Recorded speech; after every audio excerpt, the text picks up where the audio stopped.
We recommend a vigorous program of disinformation, scandal-mongering, and general besmirching of the opposition. Well, we can't possibly be near the time. Romana! It's the time spiral! Hello! Did you attach that gizmo? Yes! I don't know if you've noticed, but it appears not to be working. I'm armed. See? I'm a pacifist, but I won't flinch from necessary violence. If the bourgeoisie are to be dislodged, it's the only way. You know, sometimes I think the universe is just out to get me. Now, where did I put that white flag? Hi everyone, TARDIS Guy 123 here, and today I'm going to be reviewing The Well-Mannered War. This is the fifth novel adaptation. This one was originally written by Gareth Roberts, like the previous four actually. There's only one up to this point which hasn't, and that's Love and War. But anyway, this one is adapted by John Dorney, and it's the third in a sort of trilogy of Fourth Doctor novel adaptations by Gareth Roberts. And these were they were all from the Missing Adventures, and this is actually the final Missing Adventure, I believe. And they form a sort of loose trilogy, I guess. Some characters, well actually only one character is shared across two of the three stories, but anyway, let's take a look at this. And it is of course set at the end of the Graham Williams era of Doctor Who, so Tom Baker and Lalla Ward right there. Got the Fourth Doctor logo bit, title sequence, a bit more saturated than normal, or a bit less saturated than normal maybe. You know, it's usually a bit more blue, has a bit more colour to it, but anyway, you got featuring Tim McInnery, who is Admiral Dolan right there, Hamish Clark, who is not on the cover at all, and John Leeson as K9, who is right there. And today you have Romana in a Third Doctor type costume, well, basically just the Third Doctor's costume. It's not actually referenced in the audio, it is, however, referenced in a book, I believe. Only just kind of an offhand thing, but nevertheless it's there, and she looks quite good in that costume. But anyway, you've got the Fourth Doctor up there, quite a nice background, bit of an explosion there, and you've also got a Chelonian, and I must say that Chelonian there looks 1,000 times better than the one we got on the Higher Science cover. But I'll save my criticisms of the Higher Science cover for another time. And down there we have a bird, a blackbird, a raven I believe, but anyway, that foreshadows a villain which is to come in this story. I won't reveal who that is, even though the credits kind of give it away, but, well, not kind of give it away, it just blatantly gives it away, but anyway, I won't reveal that here. And, of course, you have the Fourth Doctor logo, Doctor Who, The Well-Mannered War, and that's released 5 of the novel adaptations, and also the font's changed. If you look at that, it does look slightly thinner, and you know, it's less chunky, and I actually prefer this one if I'm honest. Very nice. And then on the back we have the blurb there, based on the original 1997 Missing Adventures novel by Doctor Who writer Gareth Roberts. You've got a cast there, very big cast. You know, people are saying that the final novel adaptation, well, the final announced one, the 11th one, can't be Cold Fusion because the cast would be too big. But, I mean, look at the size of that cast. Surely they could get a cast for Cold Fusion as well, but I don't know. I don't entirely understand the setup Big Finish has, you know, their priorities. Some audio dramas have a smaller cast than others. I guess it's just the way the cookie crumbles, but anyway. Oh goodness, I need to do that. I'm going to pick it up and open it up so we can have a look at the inside. And here we have that gorgeous inside. You've got disc 1 here with parts 1 and 2, and disc 2 there with parts 3 and 4. Then here you have other releases: Love and War, The Higher Science, The Romance of Crime, The English Way of Death. Those are the previous 4 actually novel adaptations, and there you have the 2 box sets, and that one's got this story and Damaged Goods, and that one's got these 2 stories in it. And also the discs here, this bit here and this bit here, swap sides for some reason. I'm not entirely sure why I used to have the credit bits this side and the image of that side. Who knows? Who knows the mystical way that Big Finish operates. But now let's take a look at the booklet inside, if you can call it a booklet at its size. Front, back with the yellow logo on it. I'm not sure I don't really like this logo. I think it's too colourful, it stands out too much. I wish they'd use a slightly different 4th Doctor one. But anyway, then you got Brand New Adventures and all that stuff in 4th Doctor font. And here we have the also available bit, Doctor Who Damaged Goods. I didn't pick this one up. I probably will sometime soon, but I just didn't feel the need to pick it up straight away when it came out, unlike I did for this one. And here we have the Doctor Who magazine and production notes. So what did I think of the production itself, the story itself, the well-mannered war? Well, I thought it was wonderful. This is probably my favourite novel adaptation when I come to think about it, out of the ones I've listened to so far, and that is only 4, including this one. So far I've only listened to The Highest Science, The Romance of Crime, English Way of Death, and of course, The Well-Mannered War.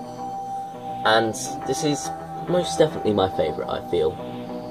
It's got a lot going for it. It's got that same sort of dark humour that the other 2 Gareth Roberts stories had, the 4th Doctor one, sorry. And it's that same sort of dark humour, and it's very much, it fits in with the style of the late Graham Williams era, you know, the Douglas Adams style stuff.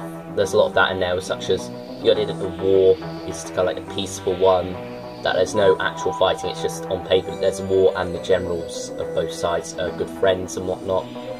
And also the idea of K9 running for Prime Minister and all of that kind of stuff. It's somewhat fitting given that we've got a general election coming up next month.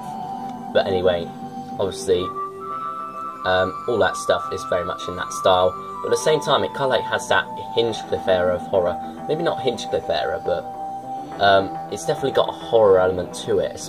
All 3 of them do, to be honest. They're quite gory in places, and you know, they're different things. And I can't really spoil why this one is gory, because that would be, well, it would spoil quite a big chunk of the story. But one thing I will say is that I will never look at a fly in the same way again. And funnily enough, while I was listening to this, there was a fly buzzing about my room.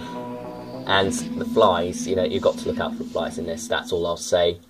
But anyway, as I was saying, a lot of the story does have that kind of like dark side to it, but also that light side in the comedy. And it's very neat comedy, and what I like about the comedy here is that while it's very much in the same style as it was in Romance of Crime, it doesn't kind of like repeat the same joke, as there was a certain joke in Romance of Crime that was kind of like repeated over and over again as a bit of a gimmick.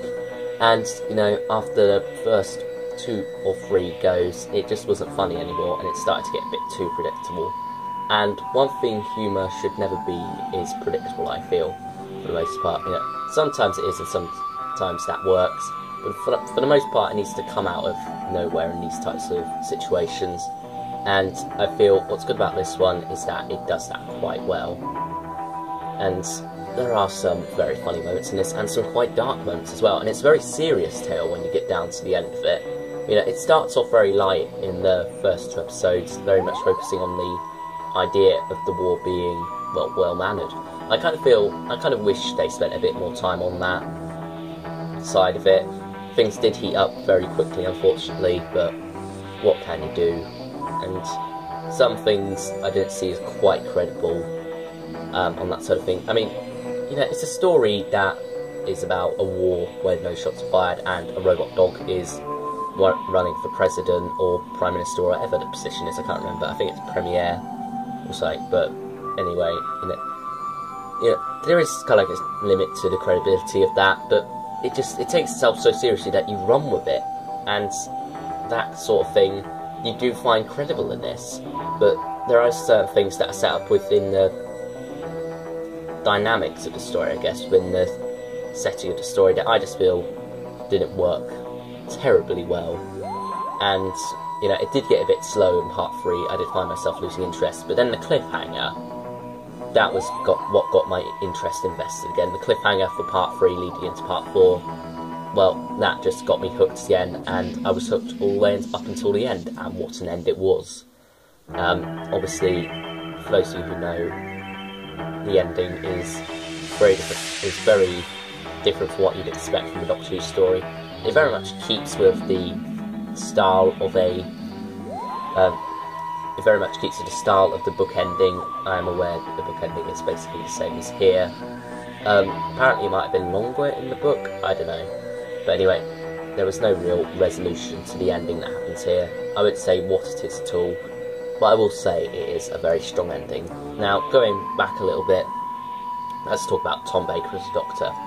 He is a very strong performance. You can tell he's loving this sort of humour that's coming across in these Gareth Roberts stories, and he just sinks his teeth into it very much so, and you definitely get that idea coming across. Now his strand of the story is very much separate from that of K9 and Romana's strand of the story, and K9 and Romana work very well together in their own strand of the story, and they run parallel to each other, but you don't really see the connection between the two. They almost feel like two separate stories until, you know, it all comes together at the end, and then you see, that's where it was going. And it's very intelligent like that. I very much like that side of it. So what would I give this overall? Oh yeah, one more thing, Admiral Dolm here. He's a very funny character. I really like his character. That's just a little bit of a side note. But anyway, as I was saying, I was about to rate it, and I am going to go a 9.5. It is that good. It is very enjoyable, and I highly, highly suggest that you pick this one up. Either as its own single format or in the special edition version with damaged goods. Either way, up to you.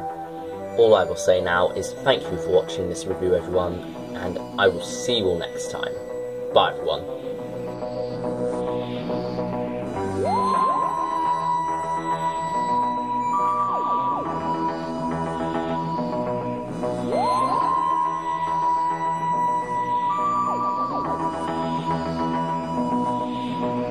Mm-hmm.